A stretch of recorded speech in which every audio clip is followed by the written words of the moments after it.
Welcome दोस्तों, स्वागत है हमारे YouTube चैनल पर। मेरा नाम दीपक सोनी है और जैसे कि हमने लास्ट वीडियोस बनाए थे जिसके सेंसर्स के बारे में, जिसमें टॉपिक थे आरडी के बारे में टॉपिक थे, तो आज एक नए टॉपिक के साथ आए हैं। काफी इंटरेस्टिंग टॉपिक है, काफी ट्रेंडिंग टॉपिक है जिसके बारे में आज हम बात करने वाले हैं। जी हाँ दोस्तों, तो आज जो टॉपिक का नाम है हमारा E20 फ्यूल। तो हम सभी जानते हैं कि अभी हमारे फ्यूल स्टेशन पे जो अपडेट होके फ्यूल आने लगा है गवर्नमेंट के द्वारा ऑथराइज फ्यूल, जिसको हम बोल रहे हैं E20 फ्यूल, और हमारी जो BS 6.2 न्यू व्हीकल्स जो लॉन्च हो रही हैं, तो वो सारी व्हीकल्स में आपको यहाँ पे देख सकते हैं कि लिखा हुआ भी मिल रहा है कि E20 फ्यूल ही डालना है इसमें। E20 फ्यूल कॉम्प्लायंस व्हीकल्स हैं। तो ये E20 क्या है? क्या ये नया फ्यूल आया है? क्या पुराना फ्यूल बंद हो गया है? तो क्या E20 में, मतलब कई लोगों का बहुत सा क्वेश्चन है, तो आज हम उसके बारे में बात करेंगे। तो बेसिकली सबसे पहले क्वेश्चन आता है कि E20 what is E20? E20 है क्या? तो E20 कुछ नहीं है। हम जो नॉर्मल पेट्रोल डलवाते हैं उसमें हमने 20% एथेनॉल कर दिया है, उसी को हमने E20 बोला है। जी हाँ दोस्तों, मतलब 20% हमने क्या कर दिया है, एथेनॉल, और 80% हमारा फ्यूल है। ठीक है। अब दोस्तों आप सोच रहे हो, कई लोगों को ये नहीं पता होगा कि पहले भी जो हमारा अभी तक जो फ्यूल आ रहा है उसमें भी एथेनॉल की कुछ मात्रा रहती थी, है ना, लेकिन वो थोड़ी सी कम थी।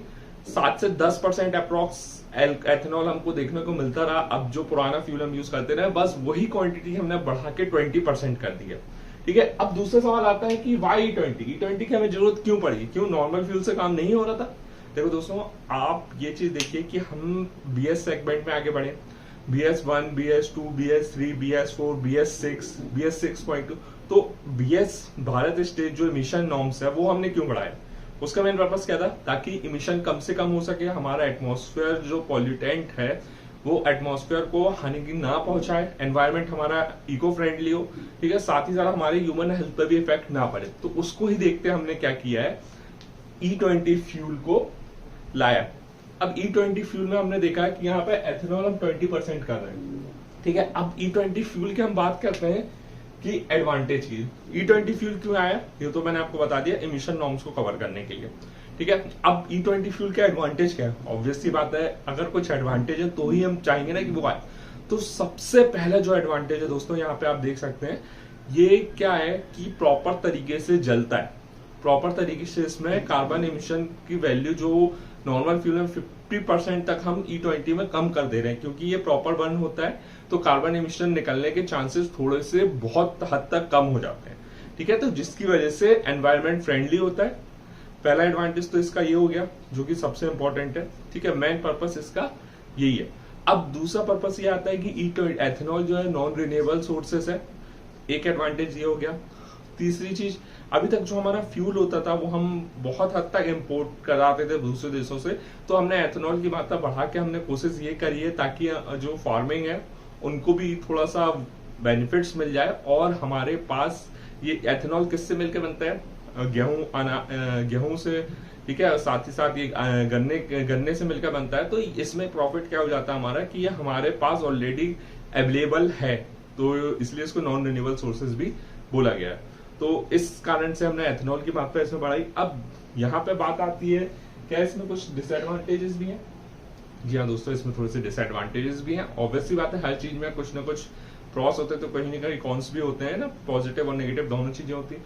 तो अब बात करते हैं डिसएडवांटेजेस की। तो डिसएडवांटेजेस क्या है? डिसएडवांटेज ये है कि इसमें एक तो ये एनवायरमेंट फ्रेंडली है, लेकिन ये क्या होता है, थोड़ा सा पावर लॉस हमको देखने को मिल जाता है।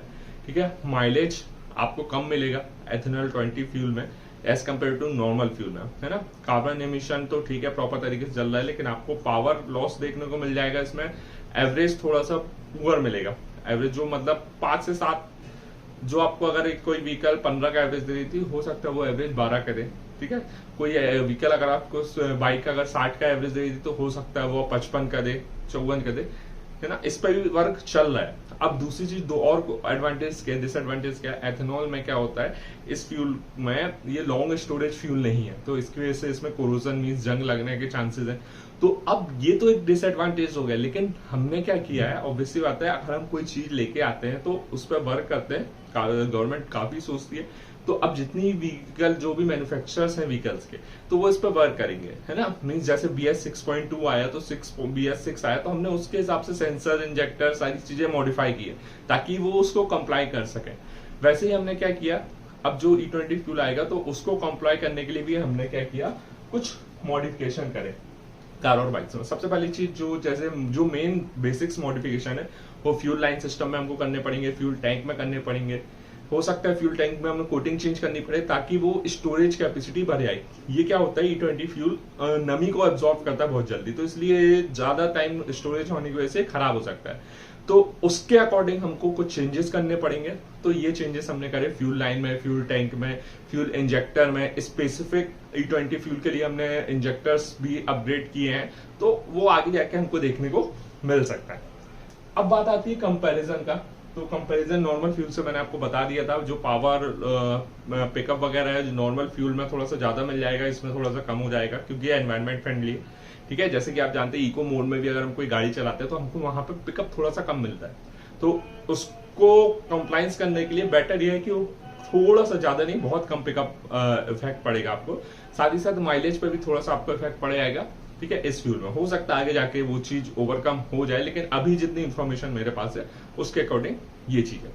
तो ये कंपैरिजन था। तो E20 फ्यूल का ये थोड़ा सा बेसिक्स नॉलेज था। आई होप आपको समझ में आया हो, मैंने आपको पॉइंट्स कवर किया हो। थैंक यू, और ऐसे वीडियोस देखते रहिए, चैनल को सब्सक्राइब कीजिए और लाइक